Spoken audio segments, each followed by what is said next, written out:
Hey folks, this is Mr. MegaManFan. Like, share, comment, subscribe. You know all the things to do. And today I've got some exciting Analog Pocket news. There is a brand new core for PC Engine and TurboGrafx before they even put up the pre-orders for the PC Engine TurboGrafx adapter that you can slot into the back of your Analog Pocket. There is a core to play all your games natively on a micro SD card. And there's also a brand new version of Net Updater that includes this core and a bunch of updates to a bunch of other cores as well.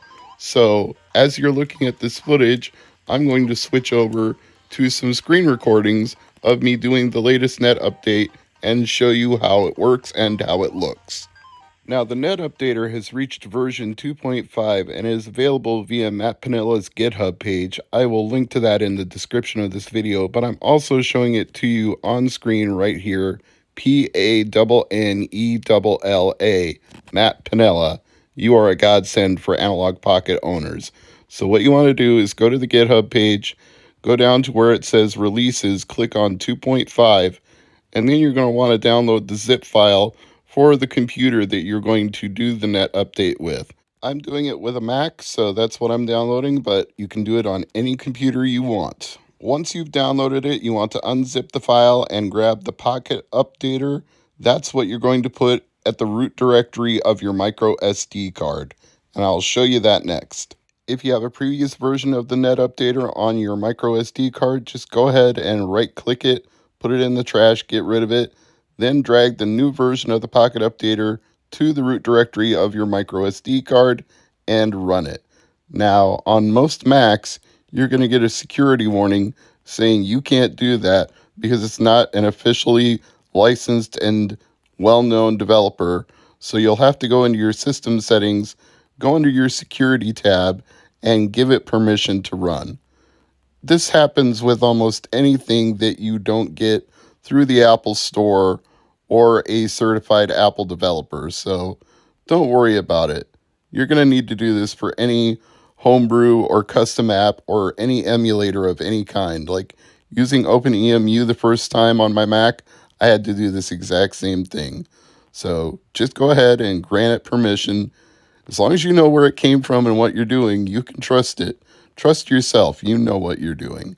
Then it will open a terminal and it will start the process, and you can either just hit Y for every single one, or you can pick and choose which ones you want. And I wanted it to go ahead and update any of the cores to the latest versions, so I just said yes to all of these, even the ones that I already had. But it's nice that you can pick and choose now if you don't want to do all of them at once, but why not? It takes no time at all to download these cores and install them on your micro SD card. So even if you're doing this for the first time, I recommend getting them all at once, especially with the arcade cores, because it downloads all the necessary files that you need to get it running.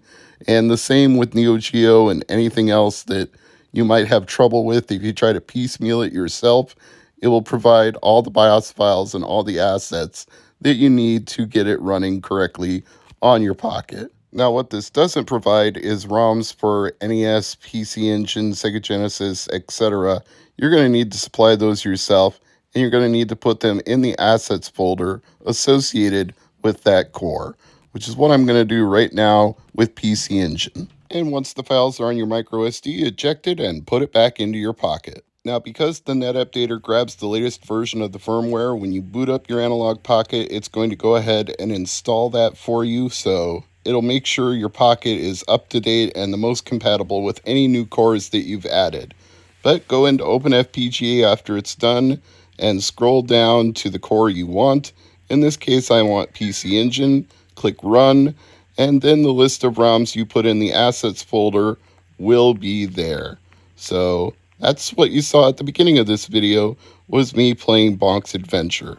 So far as I can tell, any of the Hue cards I've tried work flawlessly with this core, and I don't know of a way to play any CD-ROM ROM or Super Graphics games, but that may come in a future update, so I wouldn't rule it out. I'm just saying right now this is for Hue cards that are either PC Engine or TurboGrafx-16, the same as the adapter that's being sold by Analog.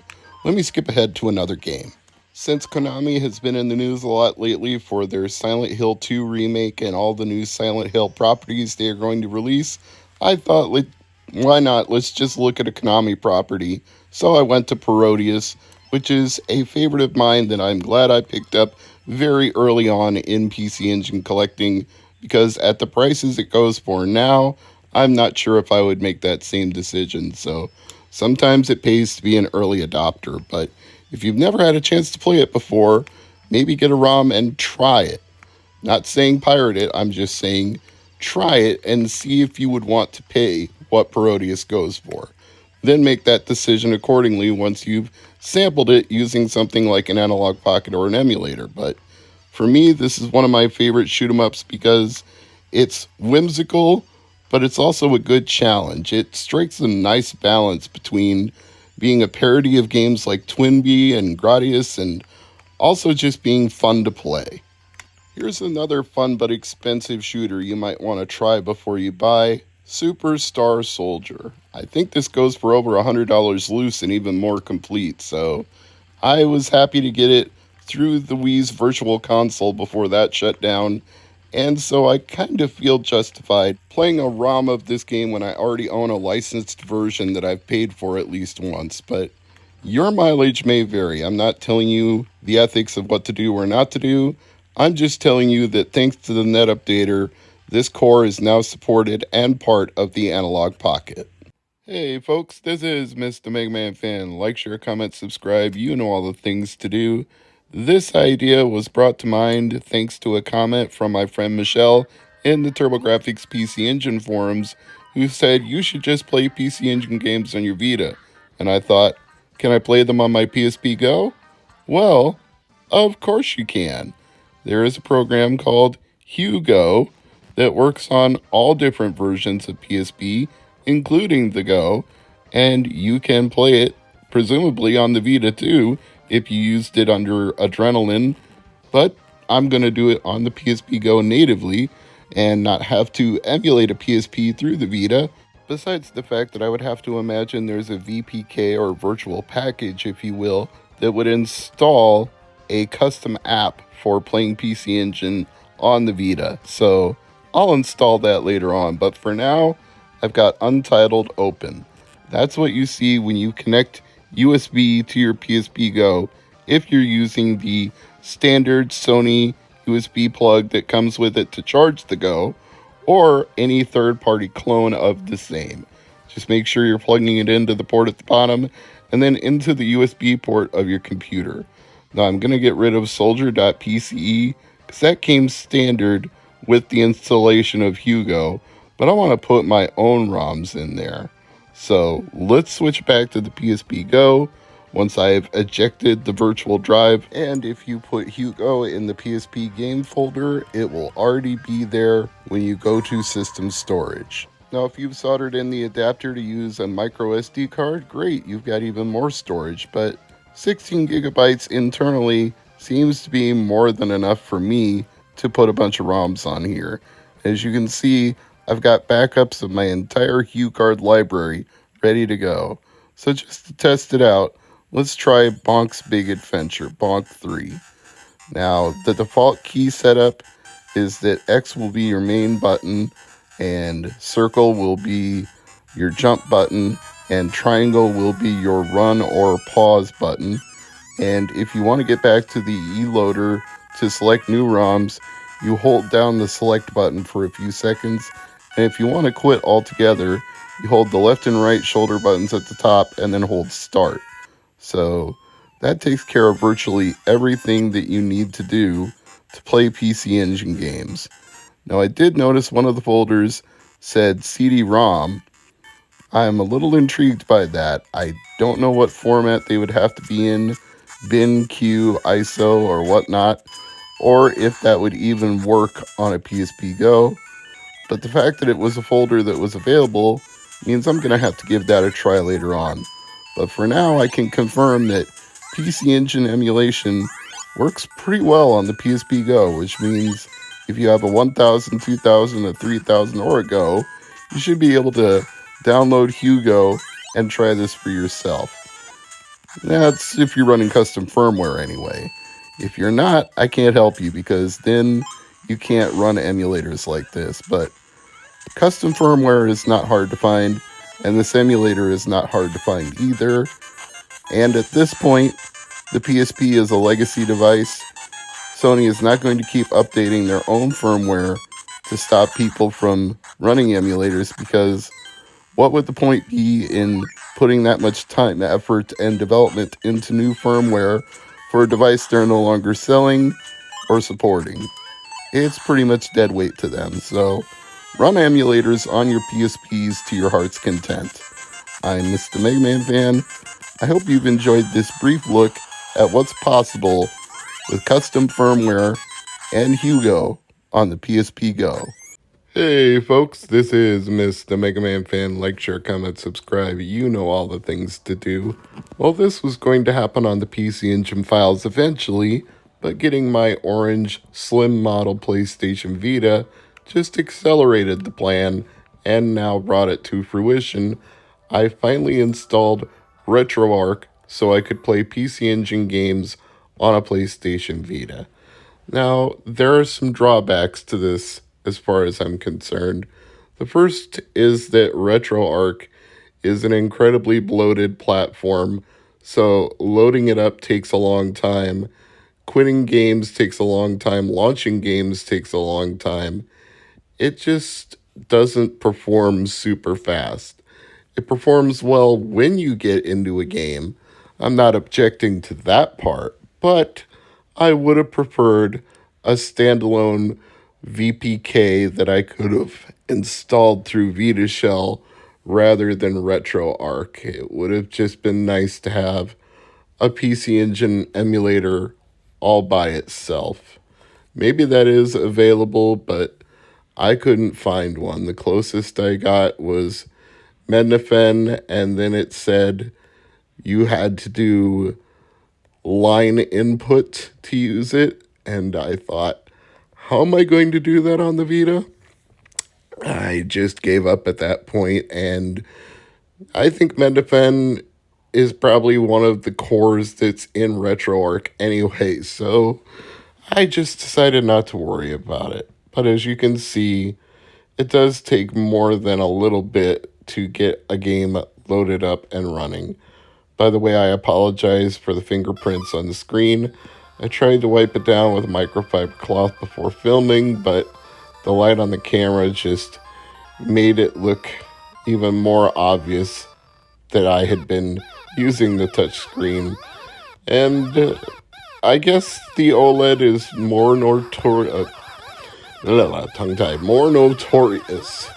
Notorious. The OLED screen is notorious for picking up fingerprints and dust and such, but I think that's probably going to be any PlayStation Vita. When you have a touch screen, it's just going to have things happen to it over time. Now, I mapped the menu button to hold down select for 2 seconds. So here I can go in and make a save state of a game in progress, or I can do it again, and I can quit out of this content, and you will see how long it takes to close a game, a PC Engine game, and go back to the menu. It's not fast. I did warn you, but it works. I mean, I guess we shouldn't expect performance at Steam Deck levels anyway. This is a handheld architecture that came out a decade ago, so it's still pretty damn good considering the age, the amount of things that you can do, the options that you have. Besides mapping the select button as the return to menu option, which I found much more convenient than the default option of holding the left and right shoulder buttons, select and start at the same time. It's kind of a tough ask when you're holding it in your hands. You almost have to set it down to do that. I also need to set the default folder to my PC Engine ROM so I don't have to surf up a few layers to the UXO directory each and every time I want to get into it. That's tedious too. But I could either do that or I could have it scrape the folder and just install links to all of my PC Engine games. I might do that as well. I don't have the thumbnails turned on right now because it says performance takes a great hit when you auto load thumbnails pulled from the internet. And I don't feel like I need the performance to take any kind of a hit as it is, considering the state of it right now. Again, not the actual gameplay. When I'm playing the PC Engine games, the performance is fine. It's just getting the core loaded, getting the content loaded, quitting the content when you're through and going back to the menu to select different content. That's the slow part. And if anybody knows any way to improve that performance, maybe uninstalling a bunch of the cores, maybe editing some files on the Vita, I would be welcome to finding that information out. So leave a comment below or hit me up on Twitter, MRMEGAMANFAN, Mr. MegaManFan. I'll take any advice, gladly, happily accepted. But for now, I have to say that it performs better using RetroArch in some respects than Hugo on the PSP Go or a PlayStation Portable. And one of the games I'm not showing you that would illustrate that point is Devil's Crush. The reason I'm not showing it is because every time I've tried to use footage of Devil's Crush in YouTube, I get hit with a copyright strike. Well, not a strike, a copyright claim. A strike actually hurts your channel, but a claim just means you have to share the revenue. And I guess the intellectual property owners of Aliens Crush and Devil's Crush claim that music anytime it shows up in somebody's video, so I just don't play those games for YouTube or show them off in YouTube videos like this. But when I played Devil's Crush on my PSP Go, there would be issues between, like, scrolling one screen to the next. It would seem to flicker when the ball was moving up and down. Not consistently, but intermittently, it would just seem like it couldn't handle keeping the memory in the buffer for the screens. That's the best way I can describe it. It would just like overlap one screen onto another and become a mess. And it would stay that way for a couple of seconds and then it would resolve itself. So I didn't have those kind of issues playing it on the Vita, which I suspect is just because it's a more powerful system, probably has more RAM in it for screen drawing and a faster processor and just overall more powerful in general. Now, what this doesn't have that the PSP Go has is the portability factor where you can just stick it in your pocket and you're off to the races. So the Vita performs better on PC Engine, but it boots up a little slower and it's not as portable. But I think the trade-off is worth it in the quality. It's just things to keep in mind, I guess I would put it that way. Also, as long as we're here looking at the Model 2000, I have to say I've noticed compared to the Model 1000 that there are things that I definitely prefer. The OLED screen is obviously a big selling point for the Model 1000 and why a lot of people covet that, but the raised buttons on the 2000 are really nice. Like, the start and select buttons in the lower right-hand corner are much easier to use.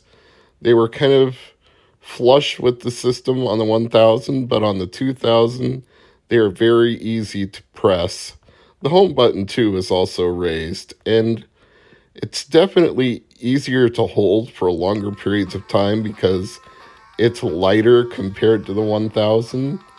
So it feels like it's mostly an improvement, and the only drawback is that it's not an OLED screen, but if you download a registry editor, which is shown off in a lot of Vita homebrew and modding videos, like Retro Game Core has done a video about modding the Vita and using the registry editor.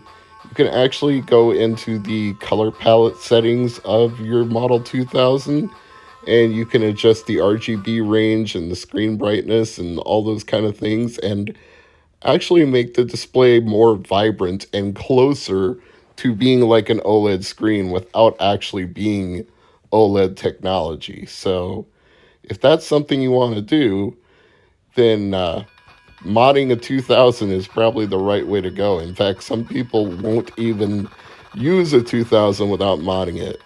For me, I want to mod it just so I can do stuff like this, so I can play PC Engine games in an emulator, but you might have your own reasons. You might have other kinds of custom things you want to do with your Vita. Maybe you want custom themes. Maybe you want different boot up animations or music. There's all kinds of things you can do once you mod a Vita, so whatever you decide to do, that's up to you. You just need to go to the vita.hacks.guide and take it from there.